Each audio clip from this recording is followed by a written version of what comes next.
Programa não recomendado para menores de 10 anos.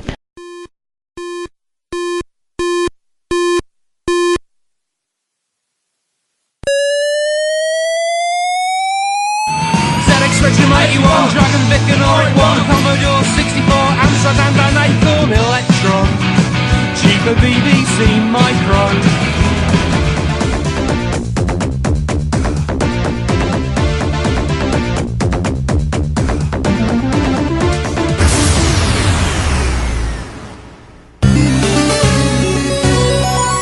Retrocomputaria, porque velho é o seu PC.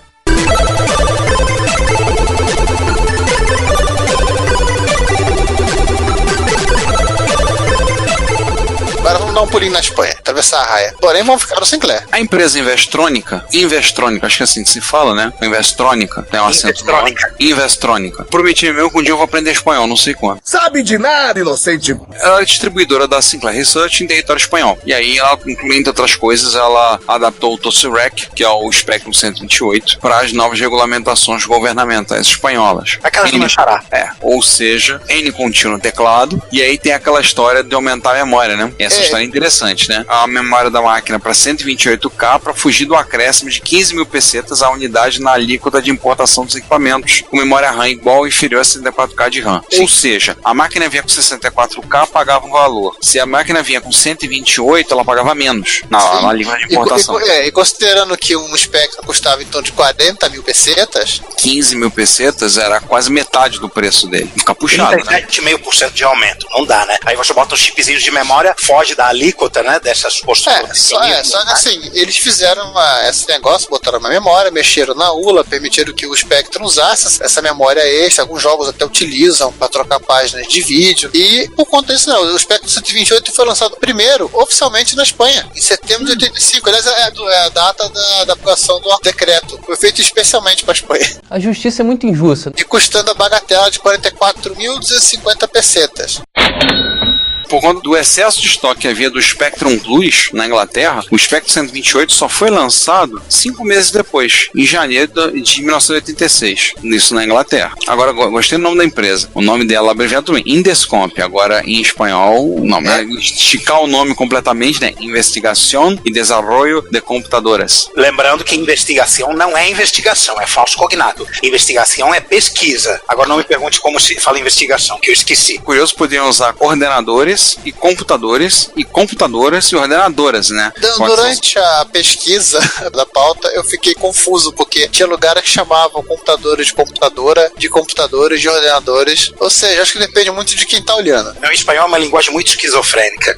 Porém, né, a investigação e desenvolvimento de computadoras, a Indescomp, que é uma empresa de 82, ela surgiu para fazer joguinho de Spectrum, posteriormente a Amstrad CPC, e lá pro finalzinho da vida dela, para fazer também programa GMSX na Espanha. Para assim quebrar o galho, ela também cuidava da distribuição do Amstrad CPC em território espanhol. E eles são a mente perversa por trás do Amstrad CPC 472. 472? Porque diferente da ao contrário. Ao contrário da Investrônica, que fez um trabalho bonitinho. Porque ao contrário daquele Spectrum que aumentou a memória de maneira honesta para fugir da alíquota, esses camaradas simplesmente tacaram 8 KB de memória adicional totalmente não funcional, assim que eles simplesmente ficam ali. O chip recebe alimentação e nunca é interessado. Ali sim foi covardia. Mas a máquina tem 72 KB de memória, então não está sujeita à alíquota, então sai mais barata. Chama a polícia e manda meter ele na cadeia. E o pessoal achando que brasileiro que fica arrumando jeitinho pra passar a perna na lei. Tá bom. La maneirita espanhola. Posteriormente, a Indescomp foi absorvida pela Amstrad e tornou-se a Amstrad espanhola. O Lord Sugar deve ter gostado do nível de cara de pau deles. Esses moleques têm futuro. Compra eles. E depois demite. You are fired. Moleque não, chavales. Chavales. E aí temos mais uma empresa, essa eu lembro, conheço da época, que é a Herb Software. A Herb Software é uma empresa criada em 1984, que foi uma grande distribuidora de software em território espanhol. Literalmente, Ricardo, ela foi a Brasoft.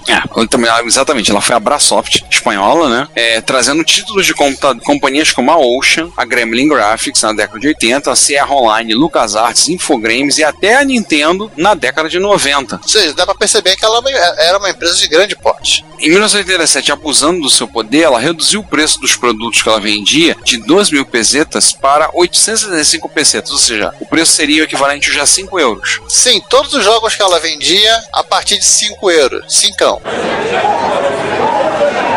O problema é o seguinte, ela forçou pequenas distribuidoras espanholas, já se desenvolvia, né? Acho que aquelas que desenvolviam software, a ter que fazer o mesmo. Ou seja, começou a quebradeira, né? Porque algumas não conseguiam manter a Drosoft, a Mr. Chip, elas não conseguiriam manter essa estrutura. Ou fazia isso, né? Baixava radicalmente a margem de lucro ou fechava as portas. Desse jeito não dá, né? Ou seja, eles fizeram isso justamente em 87, é quando entra a legislação espanhola de software. Por uma coincidência brutal, mesmo ano da brasileira. E outra curiosidade, os espanhóis eles gostam muito de citar isso, né? Eles falam dos míticos 875 pesetas. As míticas, no caso. Assim como o pessoal coloca, muitas vezes bota preço R$4,99. Né, por exemplo. Porque assim, isso se forçou todo mundo a baixar o preço do software, né? Claro que isso não, digamos, não coibiu a pirataria, né? Os trasteiros, né? Trasteiro, qualquer lugar que você visitou em Madrid, Ricardo? Não, meus pais emigraram do Espanha em 1960, ainda não havia pirataria de software lá, então não sei. Peraí, deixa eu ver, você falou o trasteiro? Não, tinha aqueles lugares que vendiam, literalmente as galerias pajé da Espanha, para vender software pirata. Brechó em espanhol, trasteiro. Eram lugares que tinha uma grande em Madrid, tinha uma em Barcelona. Os espanhóis comentam muito sobre isso, que era um lugar que você conseguia comprar jogo super ultra mega barato. Pirata, claro. Enquanto a gente tinha aqui as software houses pipocando pra tudo que é canto, né? Lá o esquema era um pouco diferente, mas pirataria rolava lá a 3x4. Sim, eles contam que era comum eles trocarem jogos por programas com os ingleses e eles ficavam alguns ficavam sem graça, porque os ingleses mandavam um programa original, eles mandavam uma fita BASP. Não sou capaz de opinar. Mas você sabe que vergonha é uma coisa que você só tem 3 vezes na vida, né? Primeira vez você tem a primeira, a segunda, a terceira você já perdeu a vergonha, já faz sem vergonhice que se exploda. Mas voltando aí pra Herbie, né, em 93 ela teve um incêndio num dos depósitos dela que destruiu quase todo o estoque de cartuchinho da Nintendo que ela tinha. O que em 93 devia significar muito cartucho. Alguns contam, inclusive, que foi o motivo da Nintendo acabar entrando oficialmente na Espanha. Por isso que ela resolveu ingressar na Espanha, né? Boatos sobre o incêndio ter sido causado por ninjas da Yakuza Serviço da Nintendo não foram confirmados. Não. Podemos dizer que depois do 875, né, Karma is a bitch. Foi praga rogada, cara. Vou te dizer, foi praga rogada. E continuando aí com eles, né, com a entrada das grandes distribuidoras de software na Espanha, a Virgin, da própria EA, aí ela começou a perder mercado, ela já tinha perdido mercado, e em 99 ela encerrou as atividades. E uma curiosidade, né, era a Herbie quem trazia o Atari ST para a Espanha. Sim, o Atari ST que vinha para a Espanha era o Atari ST, o 520 ST, que chegava ao custo de 69.900 pesetas, ou seja, o equivalente a 420 euros. Isso no ano de 1987. Pode dar um recado. O Retrocomputaria está disponível em vários serviços de streaming de áudio. Entre eles temos o YouTube, o iTunes, o TuneIn, o Stitcher, a Last FM, o Evox, Castbox FM, Player FM, Google Play Música e agora também disponível no Deezer e no Spotify. Não deixe de ouvir, comentar e compartilhar o nosso trabalho. Nosso muito obrigado por sua audição. Porra, então não fala. Agora vamos deixar o Ricardo feliz. Vamos falar de micro bom. MSX. Você tá pensando que a gente ia falar da Philips, falar da Sony, da Mitsubishi, da Dynadata, que fazia o AM da Daewoo? Achou completamente errado, otário! Vamos falar primeiro da Dragon. Vendeu-se MSX normais, de fabricantes normais que a gente conhece. Você disse Dragon. Tecladinhos com E e tudo do resto. Isso. Por que nós vamos falar de Dragon? Durante anos, existe um rumor não confirmado que o colecionador e usuário de MSX, um cidadão chamado David F. Gilbert. Durante anos, David Gilbert. Não, vamos dar uma pausa e explicar o que é o Dragon, né? O Dragon 64? Não, Dragon... Era Dragon 64 o nome dele. Dragon 64. Era um computador padrão MSX, fabricado pela Dragon, a mesma que fazia o Dragon 32, que era um fork do era muito parecido com o Coco, sem ser o Coco, e que no Estados Unidos foi vendido como Tano Dragon. Ela projetou um MSX, ela começou a desenvolver, tem protótipo, só que a empresa faliu. Protótipo não, tem unidades produzidas, não são os protótipos. A empresa faliu e entrou em recuperação judicial, então conta-se a lenda que ela quis pagar os funcionários com MSX. Opa! A máquina foi feita pela Radolfins, foi alemã, depois ela acabou sendo comprada, e durante muito tempo isso foi tipo uma lenda urbana. Não, a Dragon nunca fez, isso nunca existiu, né? Até que um dia descobriram que esse usuário, Davi Gisbert, também conhecido como Tromax. Nós já botamos uma foto da coleção dele tendo essa máquina no Retrocomputaria, né? Ele tem o protótipo 37. Aliás, todas as fotos do Dragon que tem no mundo são dele. Aliás, o Davi Gisbert, ele é aquele sujeito que... Não é o Calamar, ele? Não, Tromax. Não, Tromax. Eu cheguei a falar com ele uma vez. Eu vi o vídeo, olhei, dei parabéns a ele pela máquina e perguntei, você não tá afim de vender, não? Me permite uma dúvida aqui, que eu acho que é uma dúvida mundial. Obviamente me respondeu com sonoro não. Mas não custa nada perguntar, né? Vai que, né? Vai que tá deprimido. Aí que ele resolve desfazer da coleção, né? E aí tiveram os grupos de usuários de MSX na Espanha. O MSX foi bastante forte e barulhento na Espanha. Até hoje as comunidades retrocomputacionais mais fortes da Espanha são praticamente em equivalência a de MSX e a de Spectrum, né? Amstrad talvez chegue perto. A Amstrad chega perto. Aí você tem, por exemplo, o Aganostar, que era o Clube Aganostar, né? Pra quem não sabe o significado da Aganostar, Hermanos Tarella, que era feito pelos 3 irmãos Tarella, o Ângelo Tarella, o Ressu Tarella e o Álvaro Tarella. E eles produziram, inclusive, um fanzine, que depois tornou-se uma revista. Essa revista durou... Ela foi até a edição número 44, mas no formato de revista foi da 36 a 44. Eu tenho todas aqui. Faltava uma, eu consegui comprar a última há pouco tempo. De repente sumiram isso aí, por quê? Final dos anos 90, Giovanni? No início dos anos 90. Começo dos anos 2000, eles literalmente sumiram. Desapareceram e nunca mais teve contato. Tinha um grupo, que no caso era das Ilhas Baleares, Ibiza, Palma de Maiorca, o arquipélago ali já dentro do Mediterrâneo, que era o grupo SD-MSX. Lembrar que MSX é a forma como se fala soletrando MSX em espanhol, em SD super deforme. Eles mantinham... na verdade era o Clube MSX. Era o Clube MSX, SD-MSX era a revista. Era o fanzine deles, e desse clube veio gente como o Eduardo Robson, que mantém o Retroclassificados espanhol, e o Nestor Soriano, ou também conhecido como Manami Man, que é o autor de vários outros softwares, o qual ele não tem criatividade nenhuma para nome, ele usa o próprio nome para botar lá. Ele também tem 2 filhos, chamados Nestor e Nestor. E quem pensar diferente aqui vai entrar na porrada. E outros clubes, Boixus Clube, o pessoal tem grupos em Málaga, e aí dá origem aos eventos como tem a Associação MSX. A Associação de Amigos do MSX, eu acho que é de Barcelona.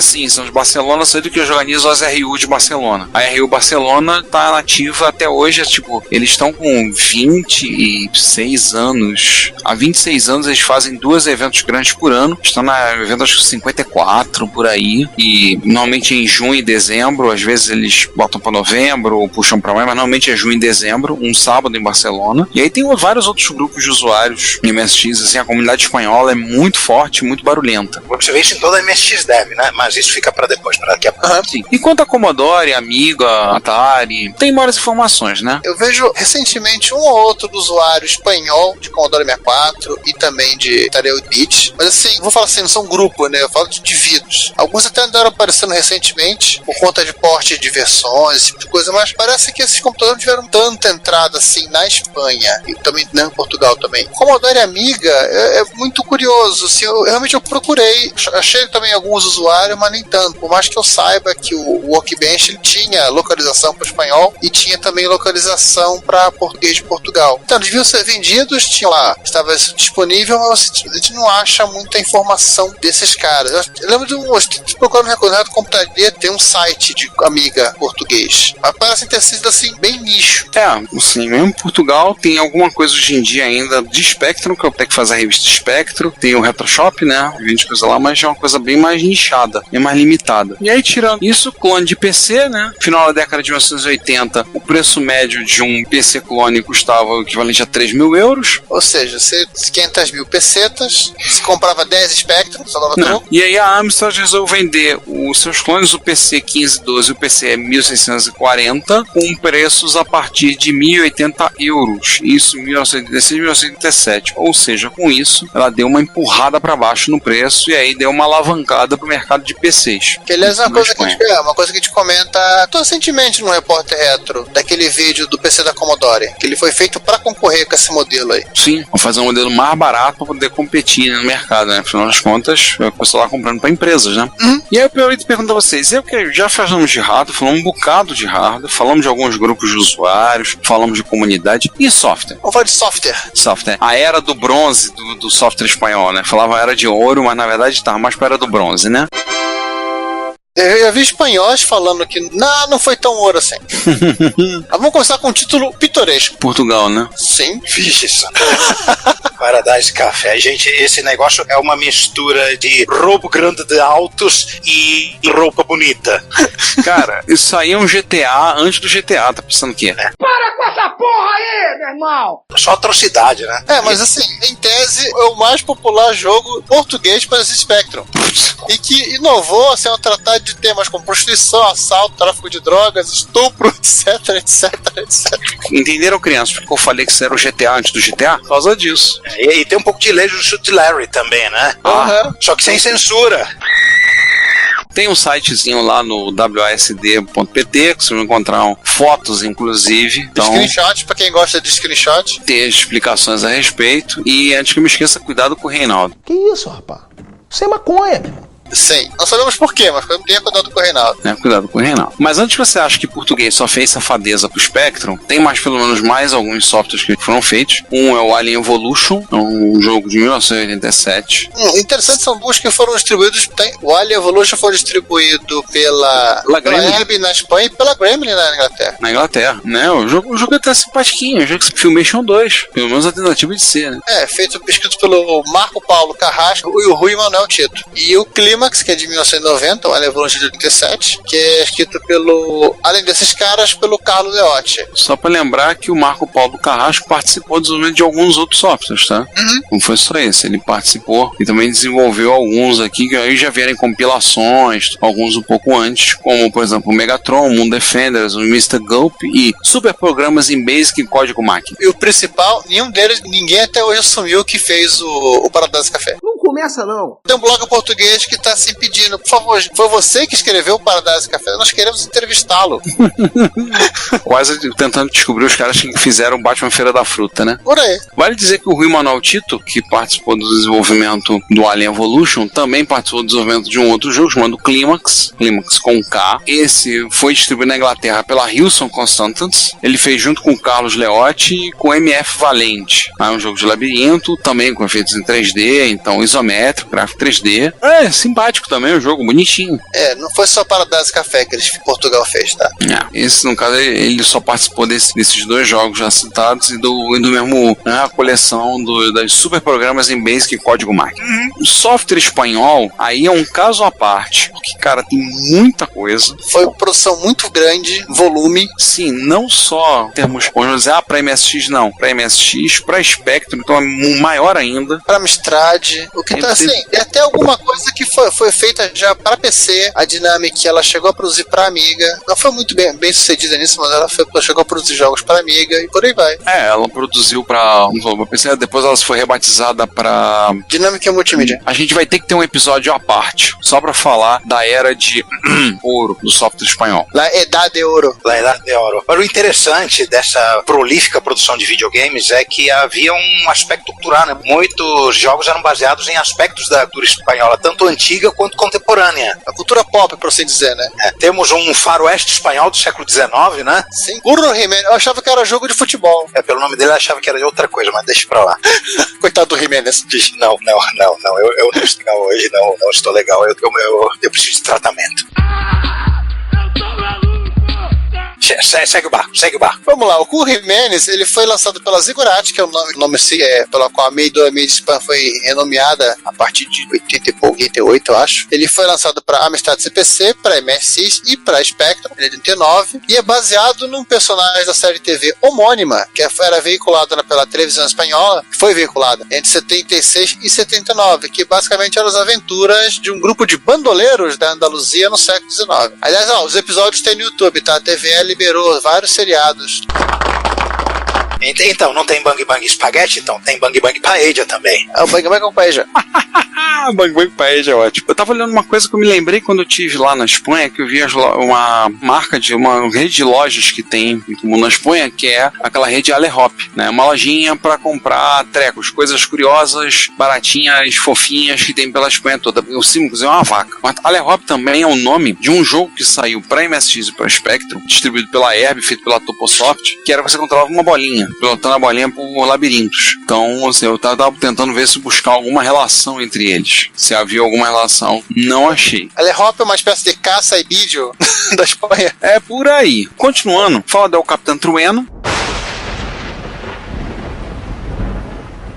O Capitão Trueno era um personagem. Ele era mais ou menos uma mistura de Robin Hood com o Príncipe Valente. Sim. Ele era um personagem de quadrinhos criados por Victor Mora e o Ambrose, publicados de 1956 a 1968 na Espanha, e era a história de um cavaleiro com seu grupo andando pela Europa no século XII. Eu estou numa dúvida, século XII ou sou século XII? Não, século XII. Não, é século XII. Teve um jogo feito pela Dynamic, foi feito para Amstrad CPC, PC-DOS, MSX e SX Spectrum em 1990. Sendo que a versão de MSX é um porte de SX Spectrum, ou seja, é aquela monocromatice lenta que vocês sabem. Sim, mas é um jogo legal, é um jogo difícil. É um jogo legal, eu acho legal. Eu achei o blog de um português falando que esse jogo não é pra geração gamer que vive hoje. Não, mas o jogo é legal mesmo, porque aquele negócio da troca de personagens, você poder fazer as coisas com os personagens. Tinha um personagem que corria e pulava alto, o próprio Capitão Trueno que manejava espada, e tinha um que não andava, mas também quando ele dava um soco, tacava o adversário do outro lado da tela. Que é o Goliath, que ele é a força, né? Tem uma nota que colocaram aqui, vale lembrar que há um filme de 2011, mas esquece, fique só com o jogo. Se você quiser assistir o filme, procure no YouTube, não o filme, uma resenha que um grupo de espanhóis fez sobre o filme. Você vai se divertir muito mais.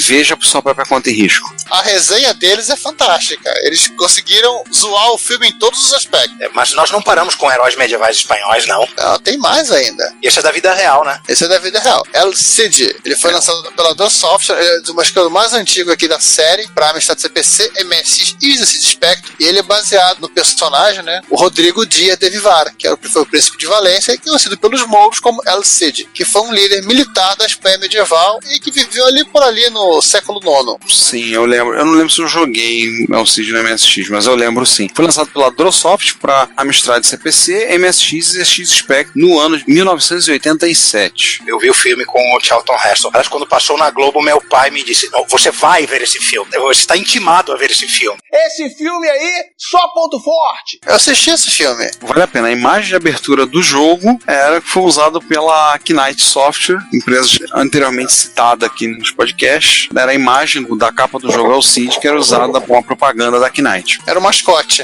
Aliás, você falou do filme, o filme é de 61, com Charlton Heston e a Sofia Loren. Depois da spoiler, falar que ele morre no final, não, né? No, God, please, no! O filme tem mais de 50 anos, pode falar. Que seja. Ele não só morre como é botado num cavalo morto para afugentar os mouros. É o que diz a lenda. De acordo com o filme, a lenda é verdade. Eu duvido que um árabe vá te dizer que essa lenda é verdadeira. Sim, aliás, quando eu li o Enrico, o Prebístero, eu não lembro agora o nome do escritor português que escreveu esse livro, é do século XIX, eu confesso, eu torcia pelos mouros. Cada vitória moura eu vibrava. Até porque eles ganham no final, né? Por que eu não me espanto com isso? Eles expulsam os godos, os visigodos do sul da Península Ibérica. E só sairiam de lá no século XV. Pois é. A única coisa que sobrou depois foi Toledo, né? Toledo ficou até o século XVII, se eu não me engano, XVIII. Surpreendentemente, cristãos, judeus e muçulmanos viviam muito bem, e é até engraçado. Quando você vai a Toledo, você vai visitar a sinagoga judaica, você vê elementos islâmicos na arquitetura, principalmente na decoração interna da sinagoga. Você vê literalmente a miscigenação das culturas que eles trazem juntos com a religiosidade. Curioso isso. No começo do século XX, na cidade grega de Salônica, você tinha um bairro judeu, que eram judeus espanhóis que tinham sido expulsos, agora não lembro o nome do rei específico, na época da Inquisição, 1400 e pouquinho, e que ainda falava o espanhol dessa época. Nossa, mãe. Mas vamos falar então um pouco de quadrinhos? Agora nós vamos aos verdadeiros ícones culturais da Espanha. Não tem El Cid, não tem Capitão Trueno, não tem bandoleiros andaluzes. Não, esses são da Espanha. Mortadelo e Salaminha. O A Mortadelo e Salaminha é muito divertido, cara. Eu vi há pouco tempo a animação deles que estava no Netflix. Não sei se então, se você tiver oportunidade, caro ouvinte, veja. Não sei se ainda tá no Netflix. Procura pra ver. Bota lá e procura. Você vai rolar no chão de rir. É muito engraçado. Muito. Mas quando eu falo muito engraçado, é muito engraçado com força. Pra quem não conhece, Mortadelo e Salaminha são personagens criados pelo Francisco Ibáñez em 1958. E até onde eu saiba, o Ibáñez tá velhinho, agora passou a fazer, mas ele continua vivo. Produziu até bem recentemente. excelente. O aniversário dele é por esses dias aí. Ah, é? Legal. É a sua criação mais popular. Ele fez outras histórias em quadrinhos também. Todo mundo só lembra desse. Mas é os mais famosos de toda a Espanha sobre a dupla desastrada de espiões da tia. A tia não é a sua tia, tá? Fala direito, rapá. É o nome da organização secreta no qual eles trabalhavam. Gente, simplesmente vejam Mortadelo e Salami. Vale a pena. É engraçadíssimo. É muito bem. Me veio à cabeça agora uma história que eu li dos quadrinhos quando jovem, sobre o cara que roubava a dobradiça de porta.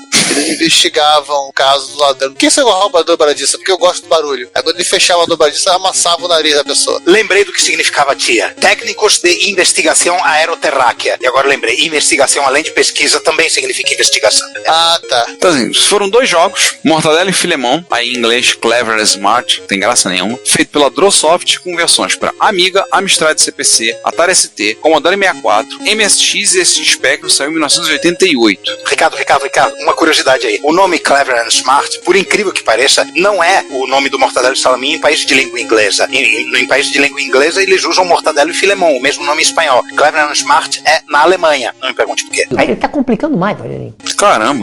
Ele foi distribuído na Inglaterra pela Magic Bytes, mas saiu na Inglaterra como Clever and Smart. Tá, pelo menos no World of Spectrum tá colocando assim. Esse é um jogo curioso, né? Porque eu só conheci dele recentemente, que eu só lembrava da sequência. É, a sequência eu lembro muito bem. Eu joguei bastante. Já o 2, Mortadelo e Filemon 2, também da Drosoft, saiu para Amstrad CPC, MSX e ST Spectrum no ano de 1990. Também lançado pela Magic Bytes, mas é já como Mortadelo e Filemon 2, a ser vendido na Inglaterra. Ele tem um subtítulo que é Mortadelo e Filemon 2, Safari Callejeiro. Logo seja isso. É, Safari nas ruas. Ah, tá. Ah, de Cali. Sim, Safari urbano. Isso. Além, teve depois adaptações não oficiais e uma série de jogos lançados pela Alcachofra Soft. Tem nada a ver, rapaz. Isso é piada, né? Não, é verdade. Existe uma empresa espanhola de jogos chamada Alcachofra Soft. Inclusive, eles têm um jogo inspirado na Batida ao Crime. EAB, ou algo assim. E em 2015, o volume É o Tesoureiro, isso aí no caso do quadrinho, né? É. Ah, tá. Criticando a política econômica espanhola após o acordo com a FMI, lançaram, no dia de lançamento, vendeu 10 mil exemplares. Pra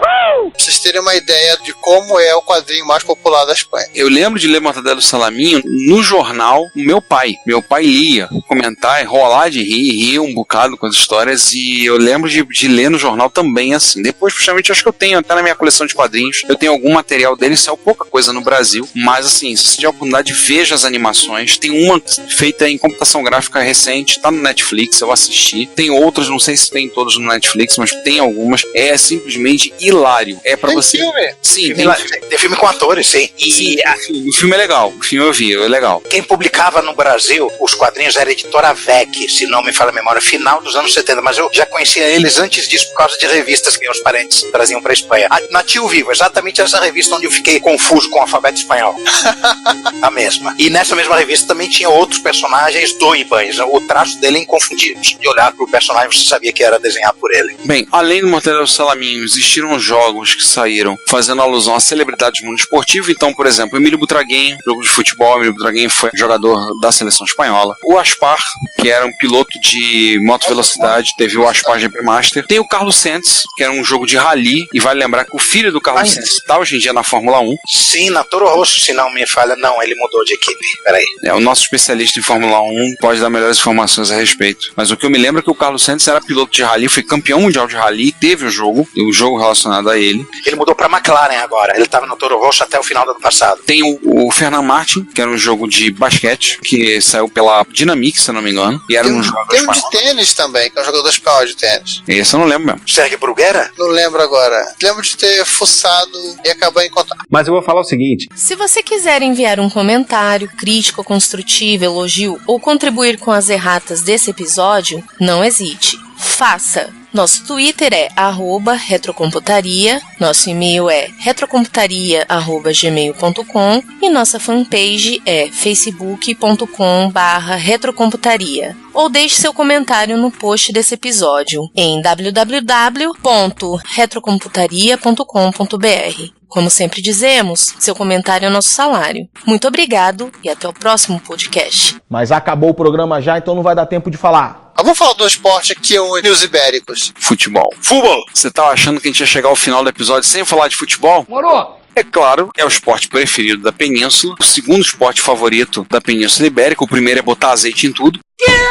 Está representado em pelo menos 2 títulos, no mínimo, curiosos. Você tem também, como eu falei, jogos, por exemplo, tem o Michel, Futebol Master, acabou de falar de esporte Michel, que saiu em versões para Spectrum, MSX e outro de futebol. Se temos o Emílio Butragueño e todos. Aí você tem o Elifoot, clássico, lançado em 1987 para DOS. Teve uma fase que ele era uma mania entre os alunos da minha escola, jogando Elifoot. Elifoot é cíclico, assim, quando uma geração é apresentada a Elifoot e ela é pronta para aceitar o Elifoot, então é impregnada. Lembrar que o Elifoot é um jogo de futebol, mas é com um jogo de administração. Então você administra um time, e aí conforme você vai ganhando dinheiro com jogos, vai subindo, vai comprando jogadores, vendendo jogadores, vai subindo o seu time de posição, vai subindo nas categorias, para até chegar a jogar campeonato mundial, tudo assim. E como disse bem o Giovanni, é cíclico nas gerações. É um jogo que, por exemplo, na minha época, eu dando aula, coisa de no ano de 2004, 2007, era uma mania louca para os alunos. Se não me engano, na versão que tinha, o pessoal usava era fita em clipper. Não me lembro se o Elifoot original era fita em clipper, mas sempre que eles só rodavam em clipper, né? Em clipper. Outro surto de vício de Elifoot foi por volta de 95. E logo em seguida, acho que na virada do século, surge o Brasfoot, que eles fazem a tradução do português europeu para português brasileiro, colocam as equipas que tem no Brasil, que eu acho que ela já vinha com as equipas do Brasil. Se vocês tiverem curiosidade, existe a versão Elifoot 18, hoje em dia a versão gratuita, a versão Pro para Android, iOS, PC Windows, macOS 10. E tem a versão Elifoot 2014 para PC Windows. Também tem algumas versões mais antigas, uma versão para Android, 2012 e tudo. Cara, acho que eu vou botar Elifoot no meu tablet velho de guerra, ver se roda. Vai que roda. Eu não sei, né? Eu não tem nenhum jogo no meu tablet, ele não aguenta, tadinho. Acho que eu vou botar pra ver. Mas porém, também há a contraparte espanhola do Elifoot, que é o PC Football. Esse foi produzido pela Dynamic, já supracitado, para MS-DOS no ano de 1992 e foi vendido até 2001, quando a Dynamic já tinha encerrando suas atividades, e foi comprado pela Planeta de Agostini. E quem é a Planeta de Agostini? Sim, gente, aquela picareta de vender aquelas coleções, você compra 2 por X e os outros itens da coleção são 3X. Isso entre 2004 e 2006. Só que eu acho que agora é outra empresa que está vendendo, acho que versão para celular do PC Football. Vale lembrar que teve 9 versões da Dynamic. Na verdade, a Planeta de Agostini é a dona da Gaelco, né? A Gaelco que está distribuindo, que vende ainda o PC Football. A Gaelco é uma produtora de jogos que desde 1985 produzindo, inclusive eu vi alguns jogos de arcade uma época da Gaelco. Hoje é a Gaelco Multimídia. Cheguei a jogar alguns jogos de arcade dela. Eu lembro, até me surpreendi encontrar. Se não me engano, ela também lançava o jogo Trivial Pursuit. Acho que era ela que também estava por trás das versões mais recentes. E aí, então, e retrocomputação hoje em dia? Bom, a Espanha é bem ativa na cena retrocomputacional. Você acha desenvolvedores espanhóis ativos, vários, né? Eu posso destacar os Monron Twins, né? Que fazem jogos para várias plataformas, né? Inclusive para console, para Nintendinho, para Mega Drive tem a versão de jogos deles. Eles gostam muito de fazer jogos de plataforma. Você pode citar o pessoal do grupo Imanoc, desenvolve para MSX também. Esses caras fizeram aquele que talvez seja o meu jogo favorito de MSX de todos os tempos, o Chupinasa. Que aliás, também se emenda na cultura espanhola. Aqueles loucos que ficam correndo dos touros na rua em Pamplona. Crianças, não façam isso na vida real. Tem um videogame para você se divertir correndo de touros de pixels. Não façam aquela atrocidade, que aquilo é abuso animal, além de ser um risco de vida. Coitado dos touros. Tem uma curiosidade do Spinazo, que é o fato de que o jogo foi feito em cima de um aspecto cultural do pessoal de Pamplona, da cultura espanhola, porém eles usaram o mesmo traço que, eu não lembro agora o nome do desenhista que faz isso, acho que na internet você vai encontrar o mesmo traço do jeito que literalmente ilustra a festa. Tipo, aqueles boizinhos, aqueles personagens, boizinhos redondos. Aquele boizinho azul, ele não é azul porque faltou cor do MSX, não, porque é a cor que eles usam. Pois é nesse detalhe, né? Mínimos detalhes. Sabe que eu nunca consegui virar esse jogo? Eu sempre morro no 7º dia, eu ainda não consegui virar esse jogo. Precisa treinar mais um pouco. Eu sou uma zebra, eu não passo o terceiro. Eu muito mal chego no 4º dia. Mas é engraçado que é um jogo de MSX que minha esposa adora. Ela se diverte jogando. Às vezes ela chama, amor, bota aí o Chupinazzo pra jogar um pouquinho. Quando eu não morro no 7º dia, eu morro no 6º. Ela já tá melhorando, ela tava chegando no 2º dia. Eu chego no 3º, mas eu sou um pereba. Aliás, como vocês, nossos ouvintes, sabem, eu entrei 10 vezes na fila da perebice, então eu chego no 3º dia. Acho que uma vez eu cheguei no 4º dia. Encontros, né? Tem muitos.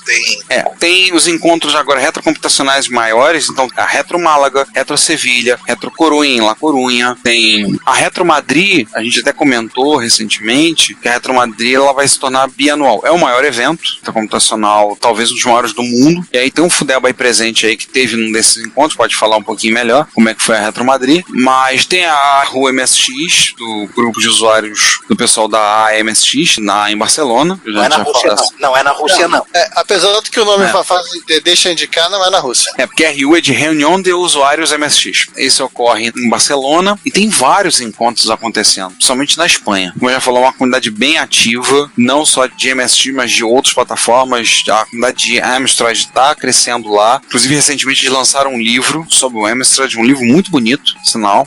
O Amstrad, assim, na briga entre MSX e...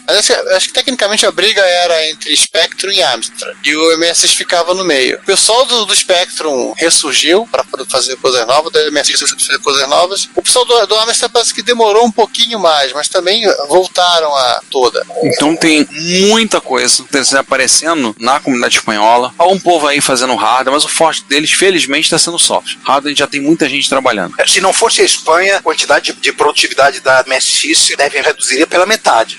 Ou menos da metade. Cara, eu acho que menos da metade, porque a maior parte vem da Espanha. Agora, nas duas últimas MSX deve aparecer jogos desenvolvidos pelo pessoal do Japão. Tem o pessoalzinho da Holanda, a comunidade da Holanda, tudo, mas a Espanha, sem dúvida, é hoje em dia a maior comunidade de usuários de MSX do mundo. Ativa, participando, desenvolvendo, criando coisas, é a espanhola. Os gauleses espanhóis. Os irredutíveis gauleses, que não são gauleses, né?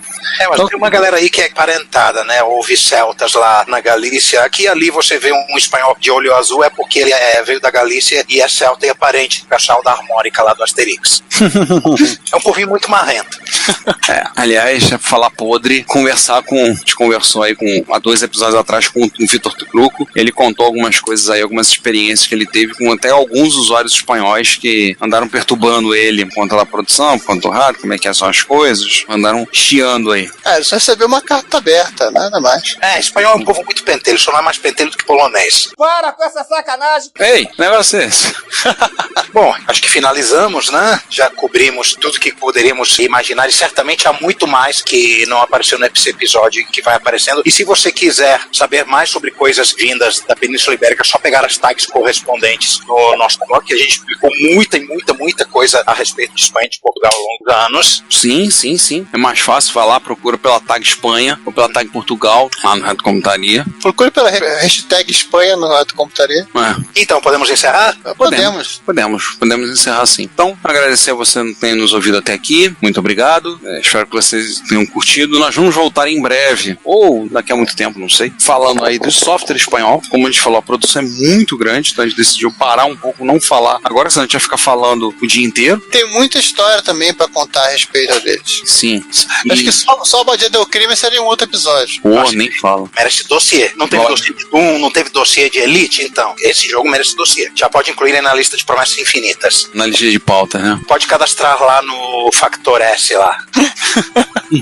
Vai, Giovanni, se despede de você. Então, tá certo, esqueci esse detalhe. Então, gente, até mais. A gente retorna daqui a 15 dias ou daqui a uma semana, depende dos feriados e do calendário, né? Não se esqueçam de assinar a nossa newsletter, a Retrobit. Continue visitando o site, a gente tem preparado alguns conteúdos próprios, novos. A gente está tentando aí preparar alguns conteúdos novos aí para manter a postagem aí, ver se a gente consegue manter, mas acredite, falta tempo, embora seja essa a nossa intenção, fazer disso aí. Então, é isso. Bom, gente, então, é isso aí. Assinem nossa Nuevas Letras. Muito obrigado mais uma vez por nos ouvirem. Muito gosto, muitas graças e... Hasta la vista, baby.